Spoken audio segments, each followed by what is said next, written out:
I was so scared that I was going to wake up one day and that was going to be gone. So every day I obsessed over every action I had to take to keep that energy alive, to keep growing into that person, to move towards those goals and that vision I had for myself. And so that's the message for you guys today. It's like you have so much in you that I know you want to share with the world. You have so much potential that other people need to see and be inspired by. But if you don't wake up each and every day willing to fight and breathe life into that person, you're going to end up settling for a lesser version of yourself. Your sabotaging behaviors, your negative thoughts, the toxic people around you that are going to talk you out of your dreams, they're going to win. You can't let the dark side win. That's the dark side.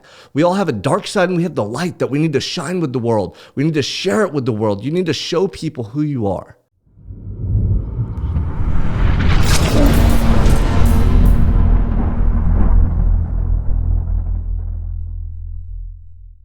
Welcome back to the Unstoppable Mindset Podcast. I'm your host, Sean Michael Crane. We're down here in the Wonder Mouse production studio in Pierpont, California. And honestly, just feeling so blessed to be alive today. You know, I don't talk about faith or my belief in God often.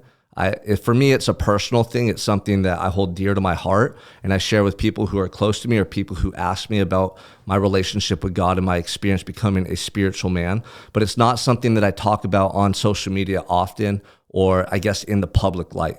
And the reason for this is because, like I just said, it's just really personal to me. It's special.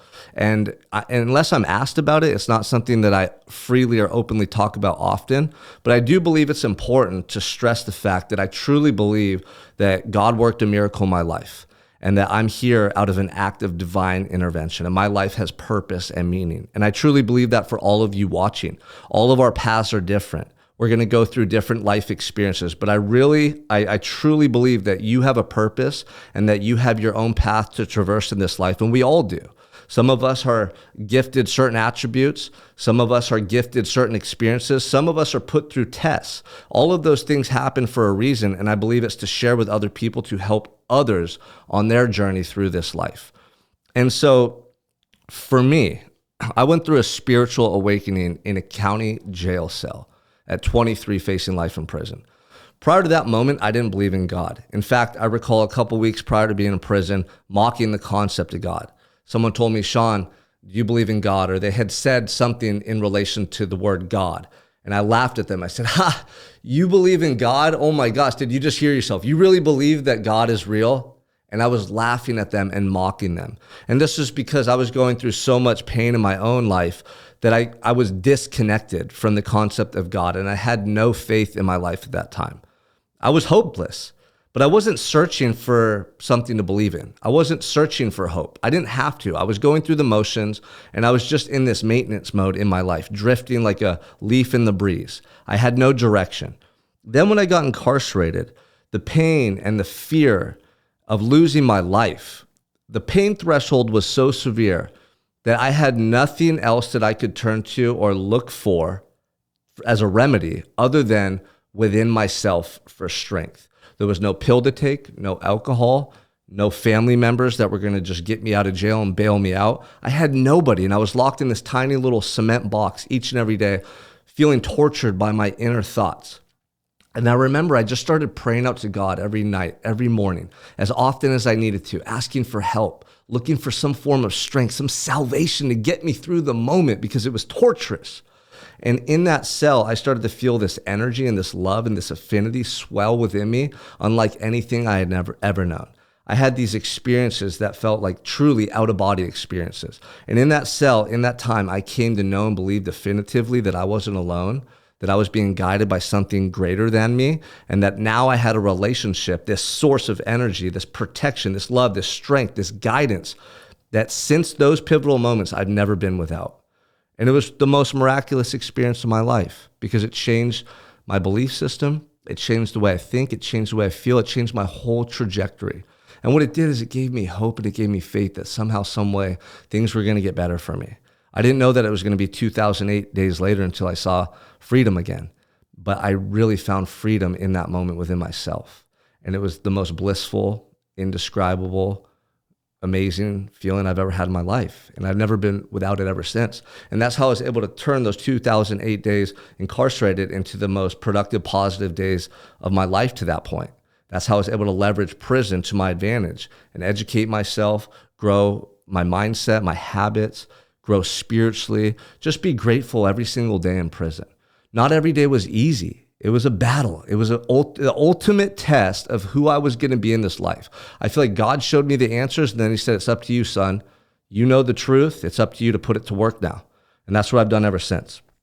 So the reason I bring this up is because I'm reading through a journal entry from February 10th, 2014. It says 7 a.m. Okay, I used to date my journal entries, and I'd put the time that I was writing this out at. And I just want to read this to you and share with you what I described feeling at this time of my incarceration. This was about 2.5 years into me being in prison. I still had roughly 3 years to go. But I want to read this to you because this is special to me. And I shared it with my wife, Jessica, when I found this box of journals a couple weeks ago, and I started crying. I couldn't even get through the passage. I tried to read it like 4 or 5 times, and I couldn't get through it because I was looking at my wife, my soulmate, like the woman of my dreams right in front of me. And this is the person I prayed for years. You know, it's something so special, you guys, when like the things you really want are withheld from you, like the people, the experiences, the opportunities, like they're withheld from you and you just want them so badly. You know, you want them so badly and you just keep fighting for them. And you believe that if you keep fighting, you're going to achieve those things. You're going to get that dream wife. You're going to get that family. You're going to get that life that you want. Like, and then you're tested, and then it's prolonged, and then you're tested more because within you have to fight harder and harder and harder. And you're proving to yourself how bad you want it. Like I proved to myself unequivocally how bad I wanted this life. No one can ever question my determination. No one can ever question my mindset. No one can ever question my values. Like I've shown you, I've been here, I've shown up.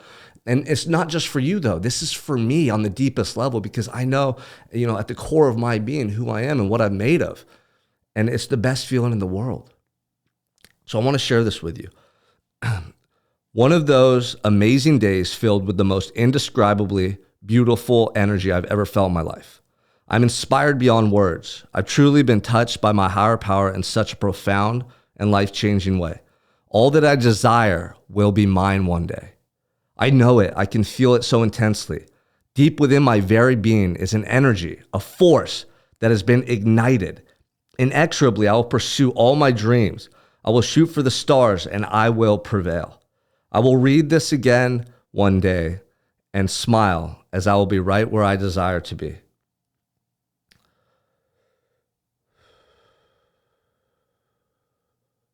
You can still see the look in my eyes, a man urged to push higher. I will never waver in my pursuit of greatness. So, there's a little more writing right there, but I just want to stop because it's indescribable to read me writing that, like calling my shot, like that belief that I had to concoct within myself. A lot of times, you know, I had these two energies that were battling simultaneously. It was like gratitude and faith and then fear and doubt. And the reason I wrote so often is because I wanted to believe, you know what I mean? I had to like force that belief. I had to side with that version of myself. I had to breathe life into that version of myself. So my thoughts, my actions, writing, like every day I had to do as much as I possibly could to believe that I was becoming that person. If I took a day off or even an hour off of believing in that person or becoming that person, that doubt and fear would have just completely annihilated me. And I felt like it would have pulled me back to my old self and my old life. You know, it was really like me killing off that person and becoming this newer version of myself. And I was so worried that I was going to go back to drugs and alcohol. I was so worried that something was going to happen and I was going to lose this feeling. Like I was going to lose my connection with God. I was going to lose this indescribable feeling that had been stirring within me. I was so scared that I was going to wake up one day and that was going to be gone. So every day I obsessed over every action I had to take to keep that energy alive, to keep growing into that person, to move towards those goals and that vision I had for myself. And so that's the message for you guys today. It's like you have so much in you that I know you want to share with the world. You have so much potential that other people need to see and be inspired by. But if you don't wake up each and every day willing to fight and breathe life into that person, you're going to end up settling for a lesser version of yourself. Your sabotaging behaviors, your negative thoughts, the toxic people around you that are going to talk you out of your dreams, they're going to win. You can't let the dark side win. That's the dark side. We all have a dark side and we have the light that we need to shine with the world. We need to share it with the world. You need to show people who you are. And so that's my message for you today. If you don't wake up each day ready to fight and breathe life into that person that you want to be, you're going to end up settling for somebody that you regret one day. And it's going to be too late to go back and do it again.